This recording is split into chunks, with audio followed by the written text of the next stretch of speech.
మరి ఇక్కడ పిఠాపురంలో షాపు పెట్టడం వల్ల ఈ వృత్తి చేసుకుని జీవిస్తున్నటువంటి మా అందరికీ కూడా ఆర్థికంగా చాలా ఇబ్బంది పడే రోజులు పరిస్థితి వస్తుందని చెప్పేసి తెలియజేసుకుంటూ, మరి వేరే వృత్తి చేసుకునే షాపుల వారు ఎవరు కూడా గవర్నమెంట్ వారి నుంచి ఏ రకమైన పర్మిషన్ ఇవ్వకుండా వారిని ఆ వృత్తి షాపులు పెట్టకుండా నిర్వహించాలని చెప్పేసి మా అందరి తరఫున కూడా తెలియజేసుకుంటున్నాం. ప్రధానంగా ఏంటంటే ఈ రోజున ఈ కార్పొరేటర్ సంస్థల నుంచి షాపులు రావడం వల్ల మా వృత్తి చేసుకునే పనివారు అందరూ కూడా వారు కార్పొరేటర్ సంస్థల వారు పెట్టే పెట్టుబడులు మేము పెట్టలేక ఆర్థికంగా ఇబ్బందుల వల్ల మరి ఆర్థికంగా ఉన్నంత మాత్రంలోనే ఏదో చిన్న షాపులు పెట్టుకుంటూ జీవనం సాగిస్తున్నాం.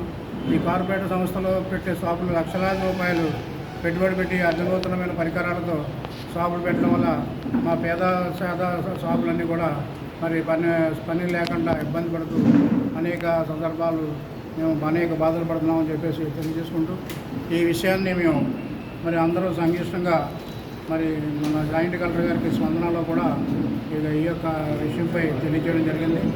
వారు మాకు సానుకూలంగా ఆ సమస్య పరిష్కారం చేయడానికి చూస్తామని చెప్పేసి చెప్పడం జరిగింది.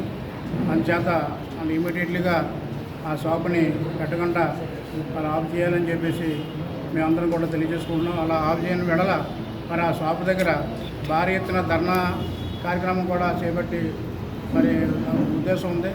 దాన్ని బట్టి ఈ యొక్క సమస్యని ప్రబలం కాకుండా మరి ఇప్పుడు వెంటనే నిర్మూలన అయితే మా అందరూ కూడా సంతోషంగా ఉంటుందని తెలియజేసుకుంటాం. ఈ యొక్క షాప్ మీద ప్రతి అధికారులకు కూడా తెలియజేయడం జరిగింది.